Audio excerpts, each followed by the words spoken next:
What's good, Des Moines? Welcome to another episode of Invitation By Invictus. Today, I have my friend Cari Kenzie of CariKenzie.com. Right? Yes. That's .com, isn't it? It's pretty easy now these days. So easy. Yeah. So Cari was on the first season of Invitation By Invictus when we had the pandemic happening and things like that. And I brought her back because so much has really changed. Yeah. Like in 2 years, a lot has changed for you. A lot has changed. Let's talk about that. Okay. Let's do. Okay. So tell us what's new. Tell us what's popping off for you currently, because, you know, like it's almost kind of like the episode is obsolete now. So, I mean, so tell them what's going on. Oh my gosh. Well, it's amazing how much the pandemic, I think, has had the opportunity to shift Correct. a lot of people. Yeah. And to bring us more into alignment with ourselves and what it is that we're meant to be doing. Okay. So, gosh, I would say since May of this year, things have just shifted dramatically. Yes, I would say that's probably pretty accurate. Yeah. I think that's when we met again. Yes, it is. And we started what can we do to expand your brand? Yes. Yeah. Well, it was a matter of me coming back to myself. Yeah. And I think that's how we started it off. What can we do to expand your brand?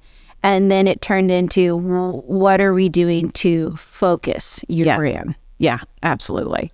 And I think for me, the other main lesson for this year was that my brand, what I'm doing is not about me. Okay. It's not about me. It's not for me. Right. And I think sometimes we can get lost in what it is that we're doing and why we're doing it. Correct. And I had a few experiences this year that were just incredibly profound. And I knew instantaneously in my bones, probably around the May time frame, thankfully to, some friends who like to call you on your shit. Yes. In the most kind ways of like, hey, do you realize what you're doing here? Yeah. Damn it. You're right. Thank you for calling me on that. And I pulled myself back into understanding the element of trauma in a different way. The element of the ripple is what I'm calling it, in a more profound way, and focusing my attentions in on those who have been affected in an experience and are caught within what I call the ripple. Yeah.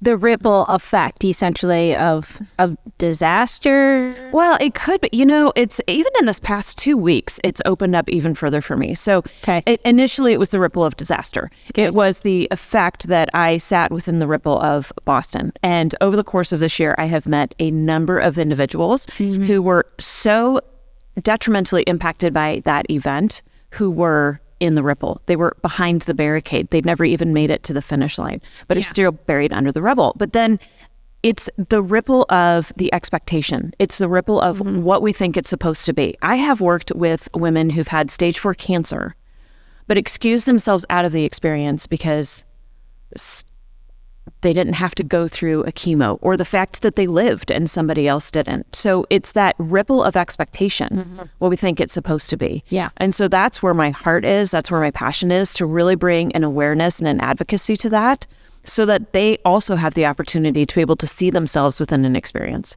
to acknowledge that they've gone through something and then come back to themselves as well. Yeah. Yeah. Yeah. I think the conversation that we had is, because when we started talking about, okay, how can you start talking about the trauma that happened to you, right? Yeah. I told you 2 years ago, I think this is something that you needed to spend more time talking about. Right. And that, it honestly took something like the pandemic to happen for people to start really talk about mental health. Yes. And their own mental health and how they struggle, and, how at the same time, how they've come through it. Yeah. Right? Yeah. So, and I think that's what you've been really good at. Yeah. Well, it's a profound statistic that we're hearing now. 72% of entrepreneurs suffer from some form of mental health condition. 72%. So it is a conversation, and it is something to dive into. In order to help people be able to overcome just even the course of these last 2 years. I gave a keynote speech in Louisville, and when I said, God, we've been through some shit these past 2 years, haven't we? And everybody was like, yeah, yes. yeah, yes. And I said, but what if? what if we could come out of it better than before we ever even went into it? Mm-hmm. What if we could be better for it? Mm-hmm. And hands went in the air. That's what people want. Yeah. Yeah. So now you've kind of come up with this tagline, quantum healer, correct? Yeah. Tell me about that. What does this mean? So what this means is in order to understand what's happening, you have to understand yourself. Okay. Period. Okay. In order to be able to handle any of the symptoms, any of the triggers, any of the emotions, any of the things that are like the cough or the stuffy nose, you have to understand what's causing that. Yeah. And once you understand what's causing that, then you have the ability to be able to dive into it, to be able to heal it. So quantum healing is basically looking at everything from an energetic standpoint. We want to understand the energy. We want to understand the emotions. That's what we want to dive into, not necessarily the experience that we had, but the emotions that have come from it. Yeah. In order to be able to create that healing. And it's that healing of self, mentally, physically, emotionally, spiritually, that pureness of healing that we have the opportunity to be able to navigate. Yeah. Yeah. So how do you do that with people? Oh my God. Well, in a nutshell, without getting, without getting too, psychoanalytical. Yes. Yeah. Well, the first thing is that people have to allow themselves to be seen. Okay. We have to. What do you mean allow themselves to be seen? Because that's something that I've heard you say truthfully for years. Yeah. So what does that mean? It means that there is an element of everyone that longs to be seen deeply and is scared shitless. Shitless to be seen at the same point. You have to allow yourself, your story, your experience to be acknowledged, to be seen, and to be told, to be shared. But not in a way of, I'm just going to go out and spill all my stuff. I want to go share. I want to express all over social media. It's not that. It's allowing somebody else to help you be able to see the things that you have been through, to be able to see the triggers, to be able to acknowledge those from a very present state. Okay. So a coach. And that would be you. It would be. And do you hold them and their shit accountable? Like truly. In a way that so many people don't do. Nobody does that. Nobody truly does. No. Even when I like sometimes yell at my kids, so I don't yell at them. And when I say kids, my staff, when I hold them accountable, it is a hard place to sit in. Yeah. Yeah, it absolutely is. And it takes the right person to do that, because it has to be somebody who has such a deep compassion that in them holding you accountable or calling you on your shit, you don't feel judgment. Okay. You don't feel judgment. You simply feel like, wow, I didn't see that before. Yeah. It's almost kind of like a whammy. I mean, it kind of is. Yeah. Yeah. Like, holy fucking shit.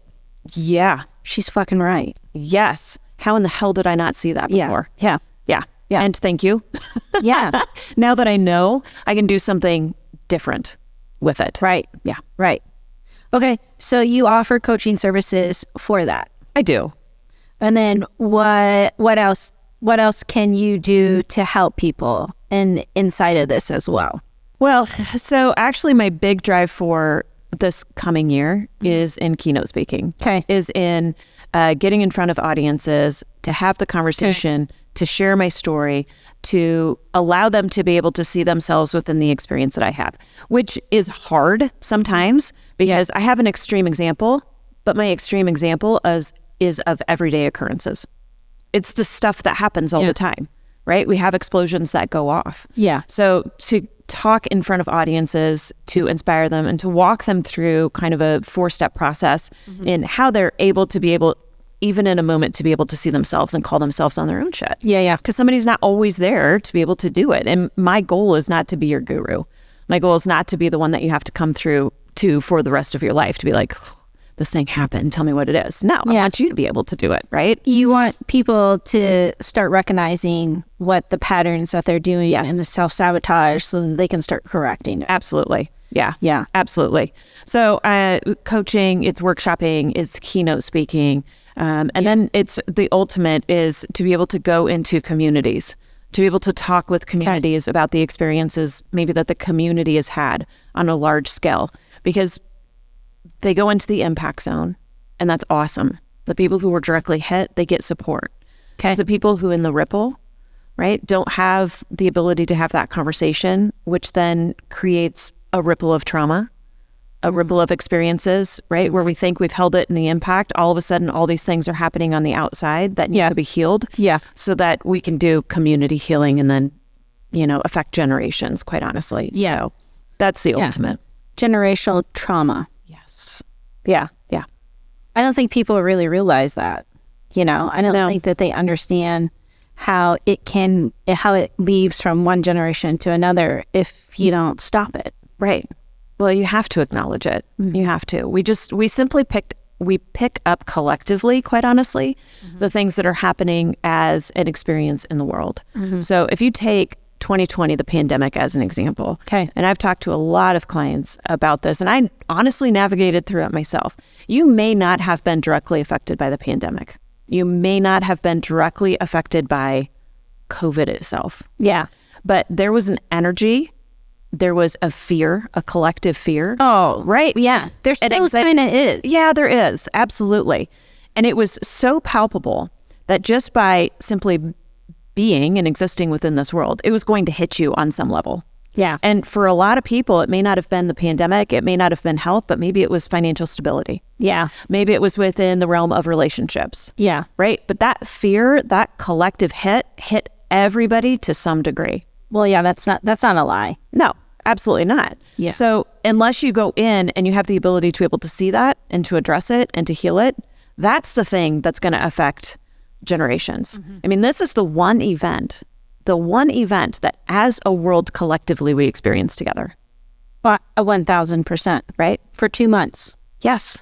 Well, for 2 months or 2 years, depending on where you were at, right? Well, I would say as a whole, like the entire world shut down for 2 months. Yeah. Absolutely. So that's a collective trauma. Yeah. That hit absolutely everybody in this world. And so there's a lot that needs to be healed, and a lot that needs to be healed in order to be able to not just heal our children who have navigated through this, but then to be able to heal the generations to come before they're ever impacted by it. Yeah. Yeah. Yeah, for sure. Yeah. I think, there's so much out there that nobody's really talking about. Right. Then they don't know how to talk about it. Right. Right? Yeah. So what is it that you're offering to help them to be able to walk through that door? Well, the not knowing how to talk about it is more of a not feeling entitled to the experience of it. Okay. What do you mean by that? Well, I mean, everybody went through the pandemic, but not everybody lost somebody. Not everybody had the experience of standing outside a nursing home window, right? So we excuse ourselves out of the experience because somebody had it worse than we did. Who are we to complain? Correct. Right? Yeah, 1,000%. Yeah. So that's the first step, is to be like, you know what? Your emotion, your trauma, your experience is yours, and it doesn't compare itself to anybody else. Yeah. At the end of the day, your emotions don't go, oof. I mean, we'll just not be so sad because somebody else is sadder. No, the emotion is just going to be what the emotion is. You know what I'm saying? And so that's the thing that we have to understand. You are completely worthy of having an experience. You are 1,000% worthy of being able to navigate through whatever it is that you have been through, and to know that it could have been anything. Yeah. It could have hit in any direction, in any aspect of your life. Okay. And it's okay. Yeah. Like, it's totally okay. Just start to have the conversation and acknowledge it. Yeah. Because that undertow of trauma that you've been carrying, that you continue to carry, it's going to come up and bite you in the ass at some point. Yeah. Like, at some point, that energy is going to escape, and it's going to lash out, come out in the direction that you don't want it to. Yeah. Yeah. I would say that's very, very accurate. Yeah. And I don't think a lot of people realize that's the situation or case. Right. So true. We think we container everything. Right. I think because we're taught to do that. Oh, absolutely we are. Yes, absolutely. You have to container everything. You have to package it away or box it up, or like, that experience was just that. I navigated through that. I'm done with that. But you're really not. But you're really not. Yeah. Right? That undertow is kind of hanging out there. It's the experience I had, quite honestly, when I ran the marathon in September. Yeah. So I am running this marathon, and I run over a bridge. Right. And this bridge shaky. Yes. Right? And it feels like the bridge is going to go out from underneath me. That experience of being on a trampoline when you both hit at the same time, and you're like, I swear the trampoline was just moved out from underneath. Yeah. Right? So I'm running over this bridge. Well, this marathon does not go well at all. It ends horrifically. Yeah. Okay. So after I'm able to come through and navigate through it, I look back and I see that bridge, and I'm like, oh shit, that was a trigger. because it felt like the ground was shaking. It felt like the security and stability that you think is there was all of a sudden rocky and like the world was going to come out from around you. And then in the same moment I went, oh, I have been navigating that low-grade trauma for the past Lord knows how long. When was the bombing in Boston? 2013. Okay. And I'm not even saying it started then. Yeah. Right. But it was very clear that that bridge took me back to that medical tent. But since that time frame, within my relationships, within business, there was this element of a low-grade trauma, feeling like it was going to come out from underneath me. Yeah. Like I was going to lose it all. Like you would lose control. Yeah, absolutely. Like you would lose control. And you don't realize it, right? Had I navigated it before I got to that bridge maybe wouldn't have triggered in the way that it did, where it continuously shut my body down for the rest of the marathon. Yeah. But that's what I mean about that low grade. When it's not addressed, it's going to come back up and it will grab your attention at some point. Yeah. Yeah. Positively or negatively. Exactly. It's beckoning to be addressed. Yeah. And it will be addressed. It will catch your attention. So it's either going to be like a kind, gentle nudge, or it's going to be a 2x4 across the face. Yeah. I mean, you get to choose, right? Yeah. Yeah. So, okay. So for the viewer who doesn't know Cari Kenzie, you were at the Boston Marathon. Yes.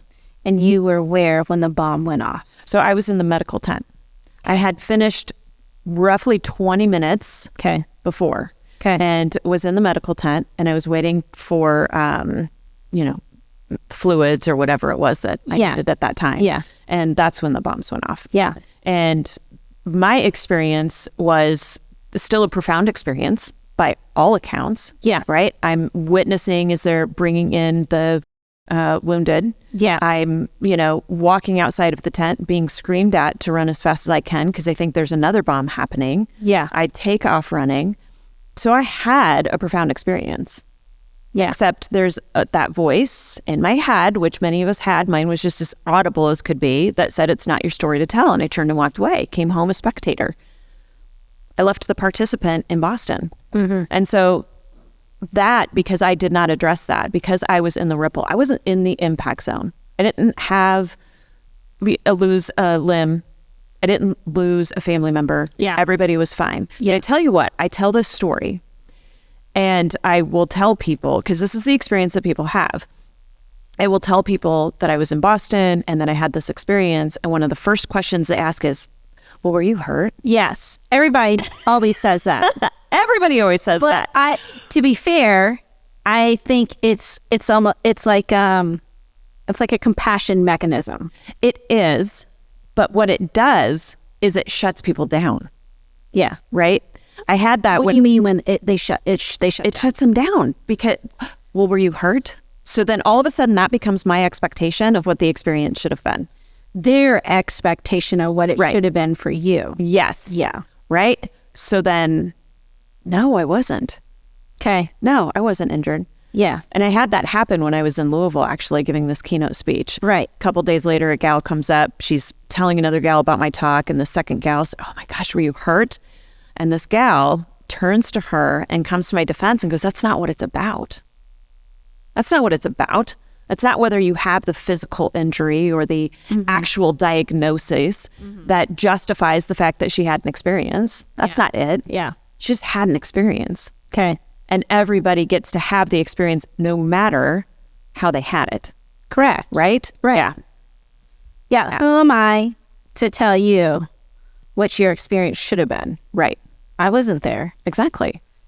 But we have these expectations because this is kind of what we've been taught, right? This expectation of what trauma is, this expectation of what PTSD is. Well, I don't think people, okay, so like in the trauma world, when we think of trauma, we think of like some sort of physical injury.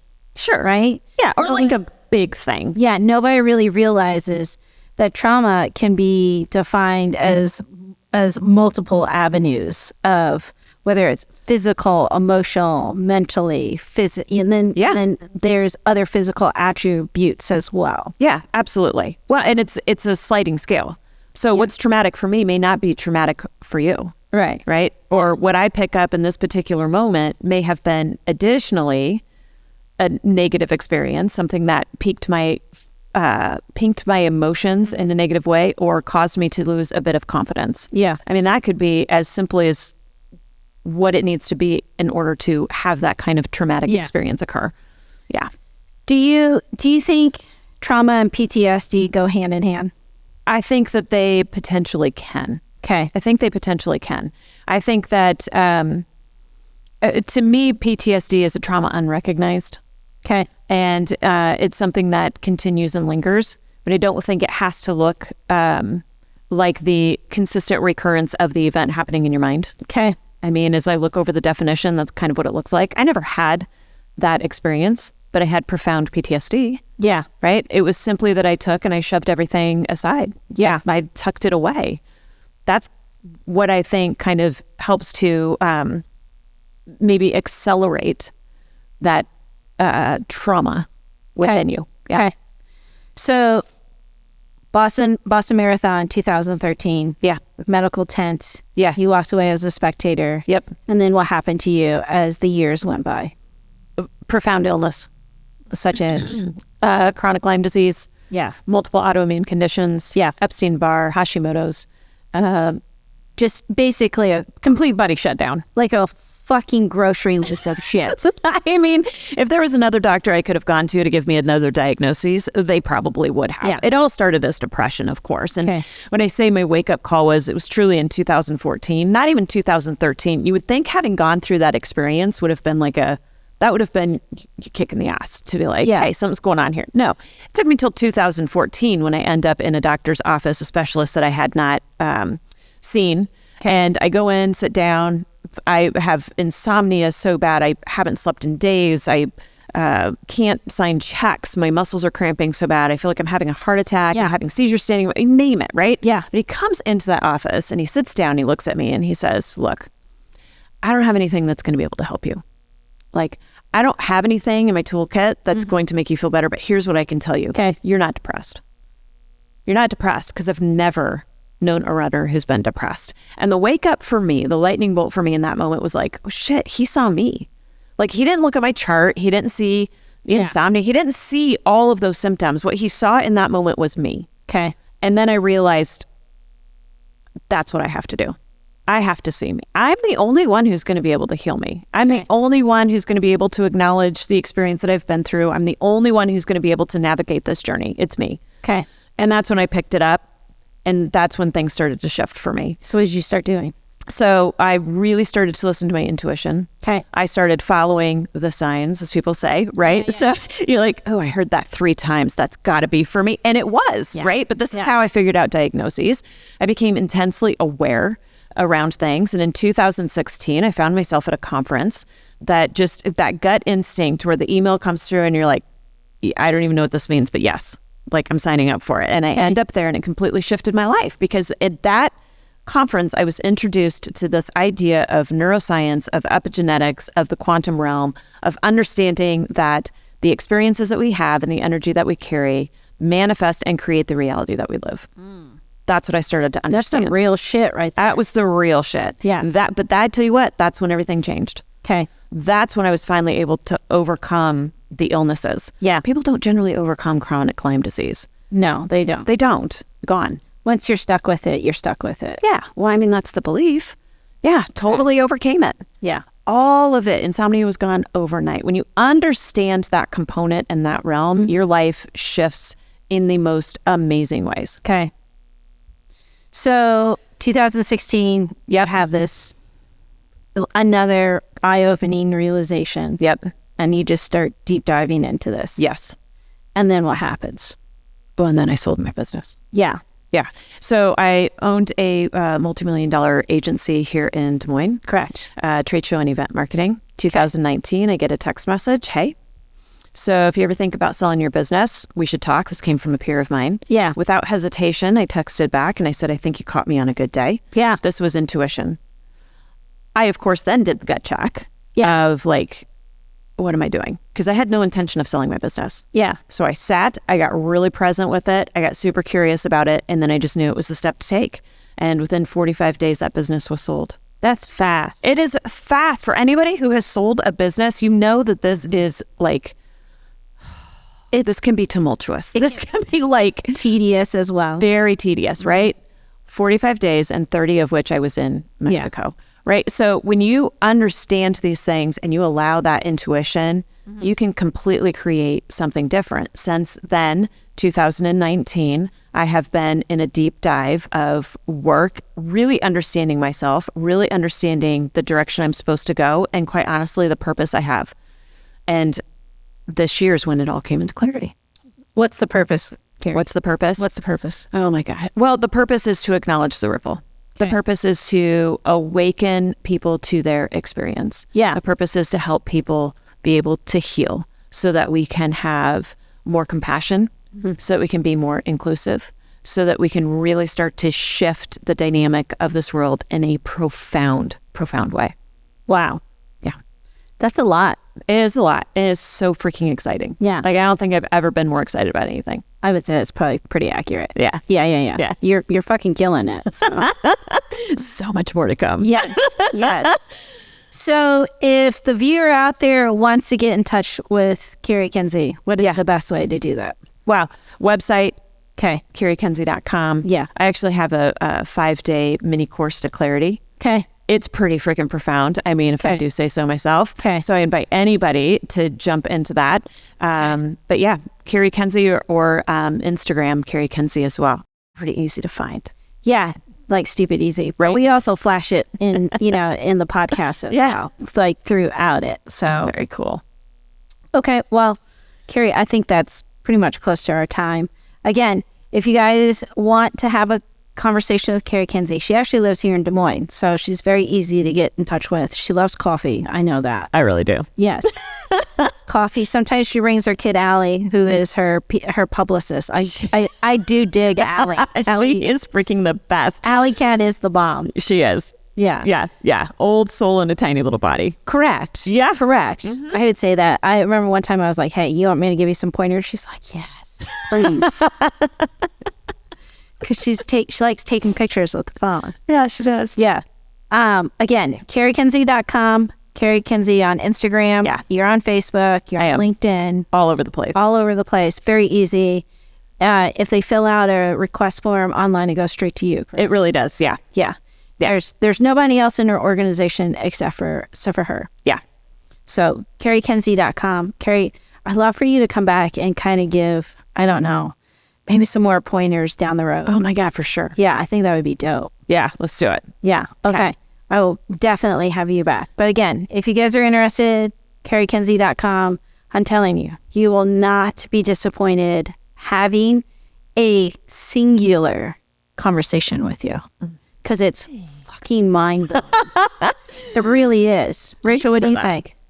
Yeah. Rachel's thumbs up in that. All right, guys. CariKenzie.com, and we out.